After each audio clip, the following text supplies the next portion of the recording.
and welcome. My name is Lola, and on this channel, we're talking about learning American English. Today, I decided to give you 10 phrases that could be useful on your first date, on any date, actually. Without further ado, let's jump right in. Number 1. It's great to finally meet you in person. Nowadays, a lot of people meet online, or they are introduced through friends, they're texting, or maybe they even get together on Instagram or other social platform. So meeting someone in person might feel like the next stage in relationship, and it's nice to acknowledge that.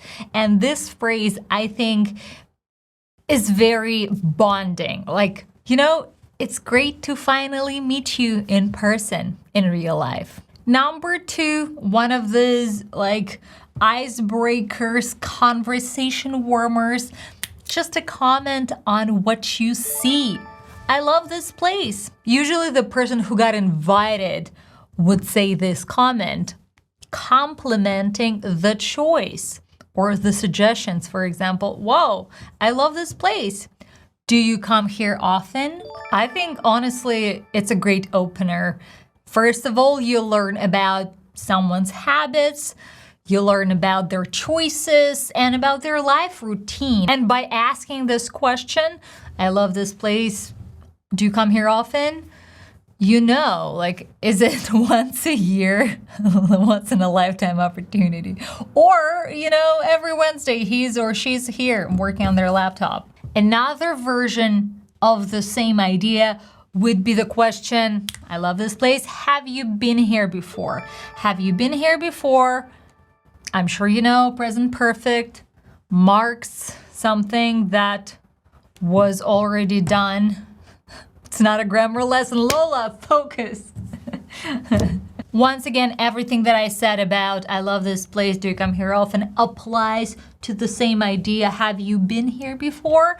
Like, is it, actually, I would ask this question, have you been here before? If I like the place, I would ask, ooh, do you come here often? And if I don't, I would ask, have you been here before? Like, to make sure, why are we here? Have you been here before? Is that what you like? Is that where you decided for us to meet? Why? And by the way, if you want to practice all of these phrases after, jump right into our app, Lola Speak, and find the pack, this video pack, first date pronunciation pack, and go through it, getting feedback from AI on your pronunciation. Let's move on. Ready to order? Usually when we meet a person for the first time, two options. We are so absorbed by that person that we kind of forget about the environment, or we're so stunned we need an escape. So in both situations, it's a good idea to remember that you are at the place usually, and in my head, I'm assuming you are at the cafeteria or coffee shop or a restaurant. So it's always a good time to switch to the order for a second to kind of breathe out, kind of find your ground. Ready to order? Or another version of this phrase, which you can find in our app in a Tinder date series, what are we ordering? A short comment on that. What are we ordering? I love that because we are saying we are already bonding with this person by naming us together. What are we ordering, you know? And it's cool sometimes when you're just getting to know a person to learn his or her habits. Like, is he or she willing to share, like willing to try new dishes that he or she hasn't tried before? Or what are the choices of that person if he or she has been to that place before? It's a great opportunity to just get to know a person through these simple things like finding a dish on the menu, you know? And by the way, just side note, while preparing this video, I was thinking about like my dates and like, for example, when I'm with my man, what would he ask? And he would usually ask, do you know what you want? But do you know what you want is kind of a, in my opinion, it's like a more harsh, not harsh version, but it's like, you know, do you know what you want? Let's get to it.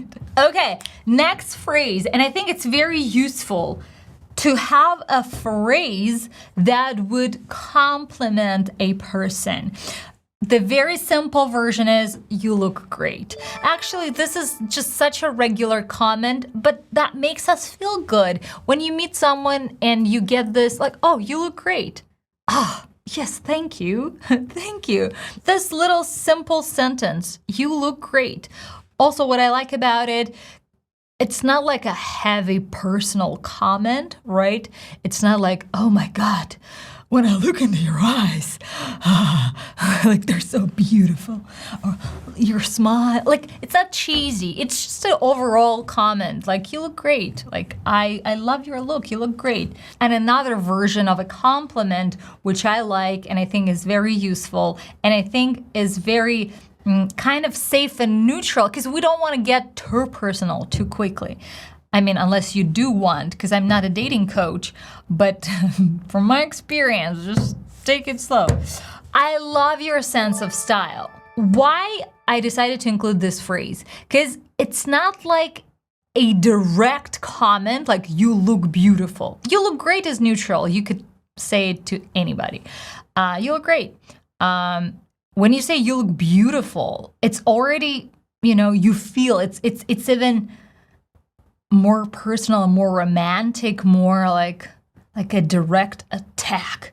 You look beautiful. I see it. Unless you say you look beautiful and just look the other direction.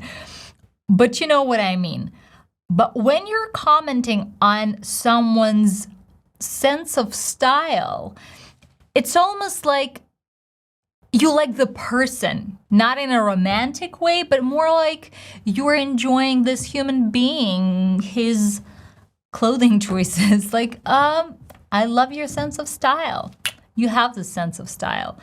If she or he has this sense of style. Maybe he or she doesn't, then don't say that, because the person would get so red and blushed and like, Another phrase that is very useful on a first date. If you like sugar. If you like sugar and you like first dates, you should know this phrase. But you're trying to stay healthy. You should know this phrase. Do you want to share a dessert?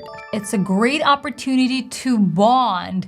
It's so nice when two people that are not yet familiar with each other are willing to share, you know, even eating something together, like sharing the taste, sharing comments about it. I think it's such a bonding experience. Of course, not everybody is ready to share their food, and that's okay.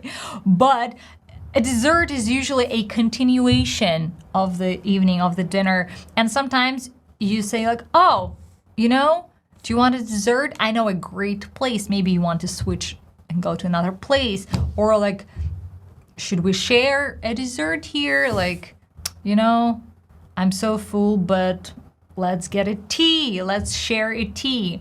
But I want you to know this phrase, to want to share a dessert, because it's very, very useful. Trust me. A healthy dessert. I'll leave you with this remark. And moving on to the end of the eating process, let's talk about the bill. And depending which culture you're coming from, in some cultures, like people are sharing the bill, and some cultures, man covers it. But I think this phrase, shall we split the bill, or should we split the bill, is very useful, specifically if we're talking about an international date. Maybe you're not sure about your partner or friends or potential lovers' cultural background. You don't know what he or she's comfortable with, so you can offer that. Or If you don't want to offer that, but you want to pay for the food for the dinner, you could say one of these phrases. Can I treat you with this dinner? Meaning, it'll be my treat. Like, can I pay for it? It's gonna be my treat, my gift. Like, I want to treat you well. Can I treat you with this dinner? It's my treat. Please, you'll pay next time. Or, shall we split the bill? Yeah, let's go Dutch. That's a slang. Honestly, I know about this phrase, to go Dutch, but why I decided not to include it, because I've never heard of people using it. So I know some people do, but none of who I know, so why would I include it here? Confession, everything on this channel, I try to censor with one criteria. Have I heard it being used in real life? Me or my friends who are Americans or who used to live in America, who still live in America. So if it's something old school from the books, ditch it, we don't need it. Not on this channel, baby. And the last but not least, do you have any plans for the weekend? I love this phrase because it's not like a direct request to see the person again if you want to see him or her. But it's kind of a request, like you inquire about his or her future plans, because usually people have more free time on weekends and, and sometimes we can plan something together. So instead of saying, when will I see you next time? Which is okay, because sometimes people want to have like an intense relationship, like I need to see you now. But if we want to stay cool and chill and relax, you can just ask, well, do you have any plans for the weekend? And it's okay if you don't have your plans yet. You can inquire, like, do you have any plans for the weekends? Oh, me too. Like, I'm actually free. I'm free too. Cool, let's do something cool. And it's already an opportunity to reconnect, to, invite him or her somewhere else. Maybe to be your company to share another dessert at a place that you've never been before. That's it for today. And if you want to practice pronouncing the phrases from today's lesson, once again, go check out Lolo Speak app. And if you dive into a real situation on a date, go check out our immersive series, Tinder Date, where you can play both for a man or a woman and see this date from the different perspectives, learning different words in English. All of that in Lolo Speak app and here on YouTube. Simple things. If this video was useful, please press like, and I see you next Friday.